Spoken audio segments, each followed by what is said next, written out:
கிறிஸ்துவுக்குள் அன்பானவர்களே, கர்த்தருடைய நாமத்தில் உங்களை மகிழ்ச்சியோடு வாழ்த்துகிறேன். கர்த்தர் உங்களோடு இருப்பாராக, உங்களை ஆசீர்வதிப்பாராக.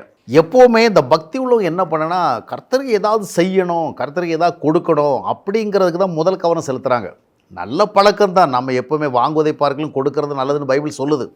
ஆனால் சில விஷயங்களில் நம்ம வித்தியாசமாக சிந்திக்கணும். ஆவிக்குரிய விஷயத்தில் முதலாவது கர்த்தரிடத்துலேருந்து நாம் தான் வாங்கணும். ஏன்னா அவர் கொடுக்கத்தானே வந்தார். தேவன் தம்முடைய உறைவரான குமாரனை நமக்காக தந்தளி உலகத்தில் அன்பு கூர்ந்தார். அப்போ நம்ம வாங்கத்தான் செய்யணும்.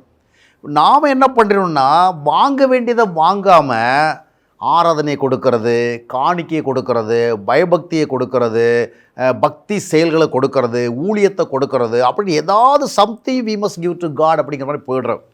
அதனால் என்ன ஆகுதுன்னா, நீங்கள் கர்த்தரிடத்துலேருந்து வாங்கினால்தான் அந்த வாங்கினதை கொண்டு தான் நீங்கள் உரிய விதமாக அவருக்கு கொடுக்க முடியும்.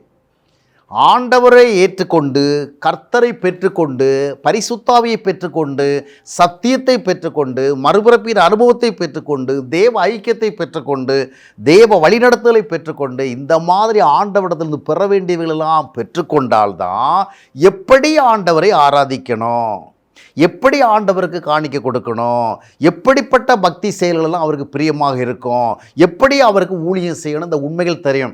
இன்றைக்கி அநேகர் என்ன நினைக்கிறாங்கன்னா, பக்தியாக இருக்கிறோமா, சரி ஆண்டவர் நம்ம ஆராதிக்கணும், ஆராதனை கொடுப்போம், பயபக்தியை கொடுப்போம், அவருக்கு காணிக்கை கொடுப்போம், அவருக்கு நம்ம சர்வீஸ் ஊழியத்தை கொடுப்போம் செல்லுகிறார்கள். ஆனால் என்ன நடைபெறுகிறது? கர்த்தரிடத்திலிருந்து பெற வேண்டியவர்களை நீங்கள் பெற்றுக்கொள்ளாவிட்டால் பாவிகளாக நின்று கொண்டு ஆராதனை செய்வீர்கள், பாவிகளாக நின்று கொண்டு காணிக்கை கொடுப்பீர்கள், பாவிகளாக நின்று கொண்டு ஊழியம் செய்வீர்கள், பாவிகளாக நின்று கொண்டு பயபக்தியை காட்டுவீர்கள். இதை ஆண்டவர் விரும்புவதில்லை. எனவே முதலாவது கர்த்தராகிய இயேசு கிறிஸ்துவை இரட்சகராக நாம் பெறணும், கொடுக்கப்பட வந்ததை பெற்றுக்கொள்ளணும். பரிசுத்த ஆவியை நாம் இயேசுவை பெறுவதன் மூலம் பெற்றுக்கொள்ள வேண்டும்.